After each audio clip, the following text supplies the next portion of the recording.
Hi everybody, welcome to Luella's YouTube channel on First Aid Tips. I'm a first aid trainer for over 19 years and we're going to play a bit of a game today and we're going to talk about bites and stings.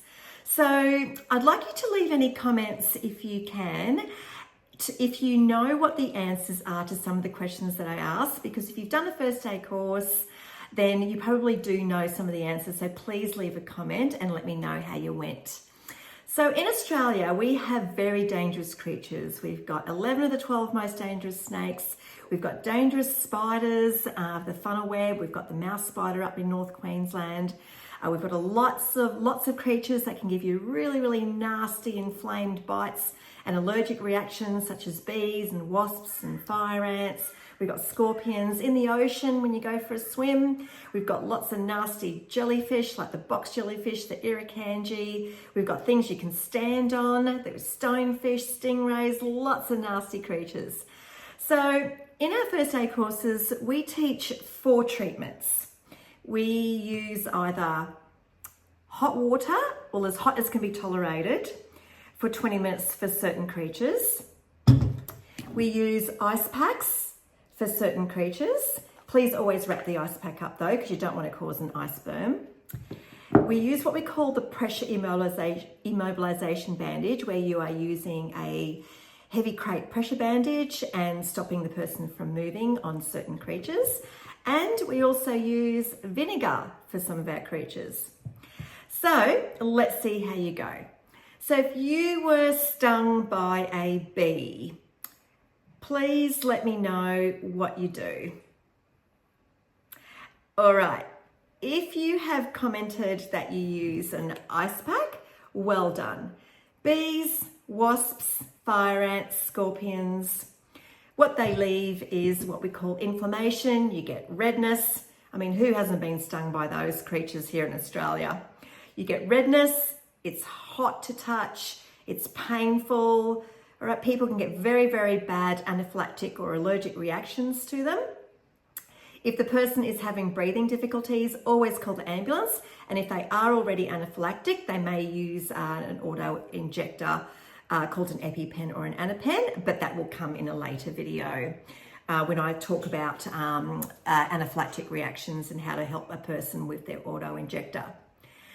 With a bee sting, it's also a good idea if the sting is left, is that you just scrape it out with your thumbnail and you apply an ice pack. Wrap the ice pack up though. You want to leave it on for about 10 minutes and just check to make sure that it's not becoming a lot more worse, because if your whole arm blows up, you might need to seek medical advice about that. All right, so we use ice packs for anything that causes inflammation. So we've got redback spiders, bees, ants, wasps, fire ants, scorpions. Any of those we use ice packs for. All right, we've got 3 treatments left. Vinegar, pressure immobilization bandage or technique, and as hot water as can be tolerated. So who can comment down below what you would use for a box jellyfish sting or an irukandji jellyfish sting? That's the one. It's vinegar. You can use white vinegar, you can use brown vinegar. A lot of our beaches in northern Queensland along the coastline do have bottles of vinegar available for people to use. Just double check though that it is actually vinegar, because I've heard stories of where people have picked up these bottles of vinegar and they've actually found some cleaning chemical in them. So just make sure that it's actually vinegar. So you want to call 000, sorry, that's this Australian emergency number. Call the ambulance or 112 on a mobile phone, because the box jellyfish and irukandji jellyfish are very deadly jellyfish, so always call the ambulance.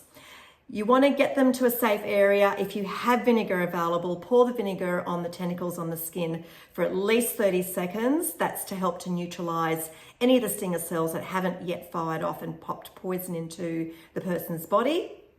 And then monitor them, make sure that they're still breathing and comfortable. Once you've done that, you can use a towel to peel the tentacles off and then use a cold compress wrap it up on any of the tentacle marks that have been left on the skin, and they often look like burn marks on the skin. Monitor for breathing, know how to do CPR. That's on previous videos, so you can see how to do that, but you might be prepared to need to do that and treat the person for shock. So that is box jellyfish and irukandji. Irukandji are very, very tiny jellyfish.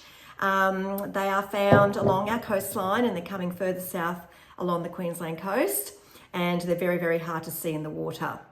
So we've got two left. Pressure immobilization bandage, hot water.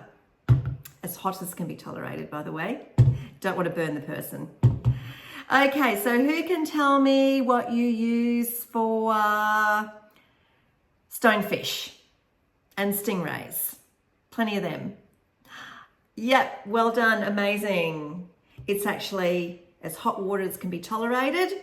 For 20 minutes, immerse the stung area into the hot water for at least 20 minutes. Make sure, keep repeating, you don't want to burn them, so just make sure that the water's not too hot for them. And never try to pull out the barbs of stingrays, okay, because we treat it then like an impalement. Seek medical advice. But what the heat does, it breaks down the protein in the venom. And but of course, if the person is still in a lot of pain afterwards or they're feeling sick, it's always good to get medical advice. So we use heat for fish stings, but we also use heat for a jellyfish. Can anyone guess what jellyfish it is? Amazing, it's the blue bottle. All right, some marine experts don't classify the blue bottle as being a jellyfish, but it's the blue bottle, or the Portuguese man-of-war jellyfish, that we use hot water. Try and remove the tentacles in the seawater first. Try not to get the tentacles on your hands. Use a towel, and then go and have a hot shower if you've got heat. If not, look, if a cold pack is available, then use an ice pack. But generally we use heat on those types of jellyfish as well.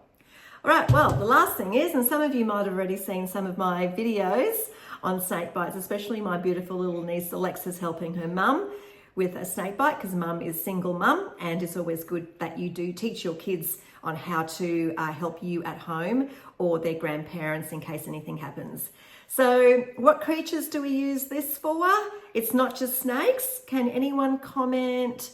There are another 3 creatures that we use the pressure immobilization bandage on. So let's see. Yes, we use it for the blue-ringed octopus.